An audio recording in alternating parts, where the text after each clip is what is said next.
The Jomon period, the Japanese Stone Age. Fashion trend, nudity. Animal skins, woven plant fibers. No one knows with any certainty. Around 7,000 years ago, evidence of cloth woven from hemp plants were found in pottery of that period. No real form of clothing has been recovered from the Jomon or Yayoi periods. Loom parts and spindles were found in northern Kyushu, probably originating from China via Korea. Another trend was tooth extractions, practiced from the Jomon to the early Kofun periods. This pulling of healthy front teeth was meant to identify certain ages reached, kinship, how many marriages, status, and if you were an original member of the tribe, depending on the pattern of the tooth pulling.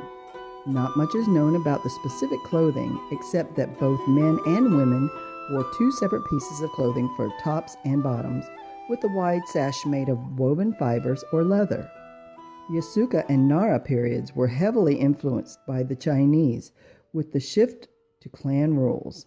The imperial court was formed and rules were put into place.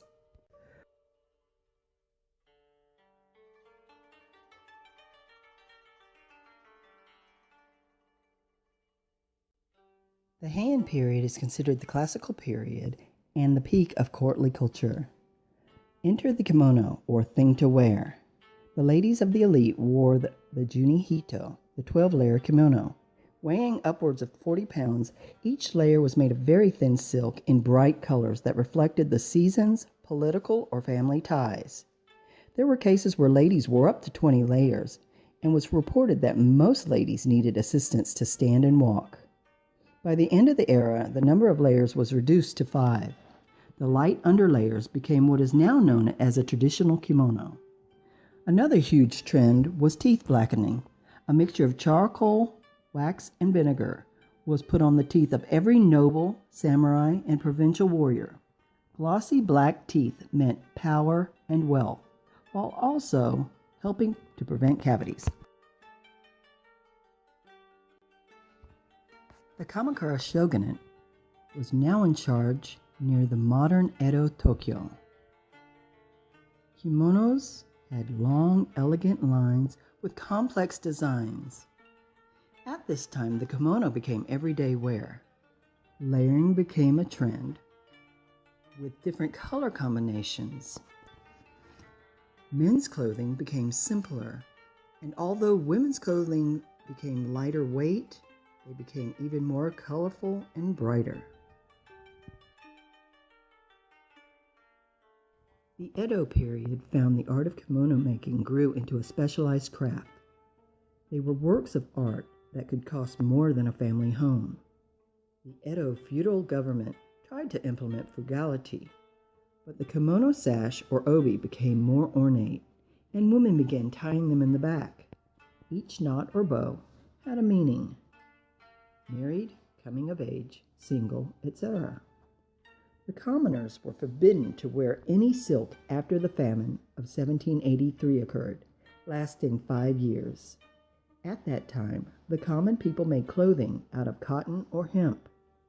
This is what we think of when we say traditional Japanese clothing, with today's basic pieces of the kimono the same as then.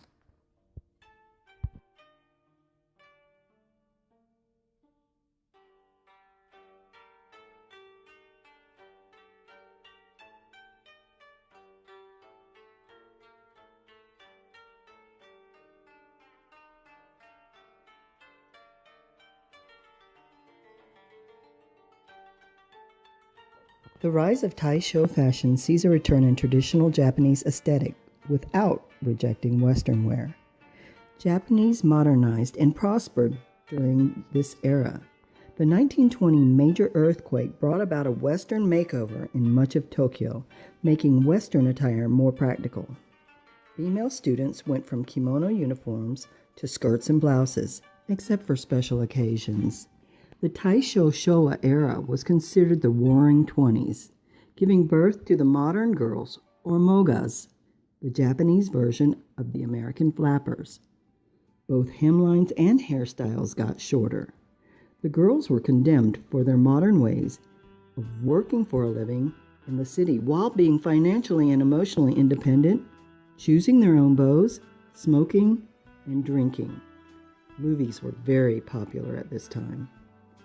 After the 1931's military coup, extreme Japanese nationalism and the Great Depression put an end to the symbol of extravagance and forced a return to the ideal Japanese good wife.